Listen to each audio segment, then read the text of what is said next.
ஒருவேளை கர்த்தருடைய வாக்குத்தத்தம் நமக்கு உண்டாய் இருக்கும் போது நம்ம எல்லாருடைய சிந்தையில ஒரு ஆவிக்குரிய போராட்டம் ஆரம்பிக்கிறது.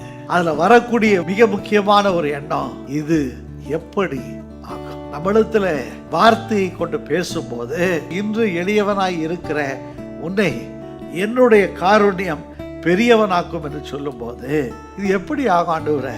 எனக்கு சரியான படிப்பு இல்லை, நான் ஒன்றும் பெரிய ஃபேமிலில இருந்து வரல, இத்தகைய எண்ணங்கள் நம்முடைய சிந்தையில வந்திருக்கும் என்றால், என்று ஆவியானவர் சொல்லுகிறதை அதை தாழ்மையாய் ஏற்றுக்கொள்ளுகிற வாழ்க்கை கர்த்தரால ரட்சிக்கப்பட்டு உயர்த்தப்படும். கர்த்தர் ஒருவனை ஆசீர்வதிக்க அவனுடைய அனுபவங்கள் கர்த்தருக்கு தேவையில்லை. கர்த்தர் சொல்றார், நான் உன்னை ஆசீர்வதிக்க, நான் உன்னை உயர்த்த, நான் உன்னோடு கூட இருந்தால் அது மட்டும் போதும். கர்த்தரால கூடாத காரியம் ஒன்றுமில்லை. தேவனுடைய பிள்ளைய வாழ்க்கையில கர்த்தர் கொடுத்திருக்கிற வாக்குத்தத்தங்கள் நிச்சயமாக